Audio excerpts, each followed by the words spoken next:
প্রথমেই সকলের কাছে ক্ষমা চেয়ে নিচ্ছি। আমি দেরিতে আসার জন্য অনেকে দীর্ঘক্ষণ যাবৎ অপেক্ষায় রয়েছেন, খেলাটা শুরু হচ্ছে না, তাই আমি সকলের কাছে ক্ষমা প্রার্থী। আমিও একজন ফুটবল প্লেয়ার ছিলাম, অনেকেই জানে আর কি। আমি নিজেও একজন ফুটবল প্লেয়ার ছিলাম। এই খেলা প্রতি আমার খুব যুগ ছিল।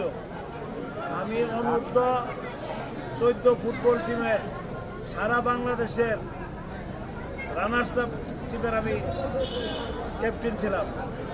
এছাড়া ভলিবলও খেলছি। এই খেলাধুলা সারা জীবন আমরা চালাই যাচ্ছি। দীর্ঘদিন খেলাধুলা মোটামুটি বন্ধ বলেই চলে। আমরা চেষ্টা করতেছি মাননীয় সংসদ সদস্য আলা জাকির হোসেন বাবলু সাহেবের নির্দেশনায় আমরা প্রত্যেকটা ইউনিয়নে একটা ছোট খেলার মাঠ আমরা পরিকল্পনা নিতেছি। 10টা ইউনিয়নে 10টা খেলার মাঠ করে দেব। খেলার মাঠ যেটি তো আছেই। তাছাড়া আমাদের এমপি মহোদয় সিদ্ধান্ত নিয়েছে যে 10টা ইউনিয়নে একটা করে খেলার মাঠ করে দেবে। আর আমরা চেষ্টা করব প্রতি বছর আমাদের সকলের এই এলাকার নাম করে একটা মাঠ, তাই না?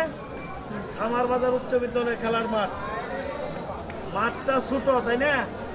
গত খেলায় আলা জাকির হোসেন বাবলু সাহেব এসেছিল ফাইনাল খেলা, তখন সে কিন্তু এমপি হয় নাই, নেতা হিসাবে এসেছিল। আমি দাবি করেছিলাম খেলার মাঠের যে পুকুরটা আছে এই পুকুরটা ভরাট করলে মাঠটা অনেক বড় হবে, ঠিক কিনা? আশা করি আগামী 3 দিনের ভিতরে ওই খামার বাজার উচ্চ বিদ্যালয়ের খেলার মাঠের মাটি ভরাটের কাজ শুরু করব। আপনারা যেহেতু একটা সুযোগ পাইছি, তারপরে আমি একটু বলি নাকি 5 মিনিট বলি। আশা করি কেউ কষ্ট পাবেন না। আমাদের তো 1 হইল খামার বাজার, 2 হইল 82। আমাদের এমপি মহোদয় এমপি হওয়ার পর আমরা শিক্ষা মন্ত্রণালয়ে 2টা স্কুল ঊর্ধ্বমুখী সম্প্রসারণ করার জন্য সিদ্ধান্ত নিয়েছি। 1 নম্বর হইল খামার বাজার উচ্চ বিদ্যালয়, 2 নম্বর হইল 82 উচ্চ বিদ্যালয়। এটা করতে পারছি কার জন্য?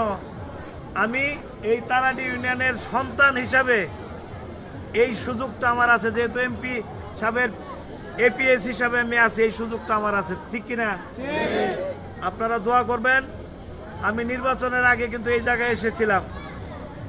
অনেকেই যে রাস্তার করুণ অবস্থা দেখাইছে, আমি নির্বাচনের আগেই মোটামুটি এই পাশে একটা মাটি কাটার রাস্তার ব্যবস্থা করে দিছি। এই পাশে এই যে মসজিদের যাওয়ার জন্য ইটের সলিং দিয়ে রাস্তা করে দিছি। হ্যাঁ, এটা মাঝের বন্ধে। আবার আরেকটা কাজ ইনশাল্লাহ শুরু করবো। এই যে এই মসজিদ থেকে উত্তর দিকে একটা রাস্তা গেছে না, এই রাস্তাও ইনশাল্লাহ ইটের সলিং করে দেবো ইনশাল্লাহ সর্বোচ্চ 15 দিনের ভিতরে। আপনারা দোয়া করবেন এলাকার উন্নয়নমূলক কাজ যেন আপনাদের সকলকে নিয়ে আমরা এলাকার উন্নয়নমূলক কাজ করতে পারি, এর জন্য সকলের দোয়া চাই। পাশাপাশি খেলাধুলা করার জন্য, খেলাধুলা উন্নয়ন করার জন্য আমি যেহেতু একজন প্লেয়ার ছিলাম, আমি সব কিছুই ব্যবস্থা করব। আমি 82 বলেন, খামার বাজার বলেন, প্রত্যেকটা জায়গায় খেলাধুলার ক্রিয়া সামগ্রী ইনশাল্লাহ এই আগামী 1 সপ্তাহ পরে আমি কিছু বল টলের ব্যবস্থা করে দেবো, যাতে খামার বাজার 82 এই এলাকায় বা মাঝের বন্ধ এই আজকে আসছি, আপনারা আমাকে সম্মানিত করেছেন, এর জন্য মাঝের বন্ধ এলাকাবাসীর প্রতি আমি চিরকৃতজ্ঞ।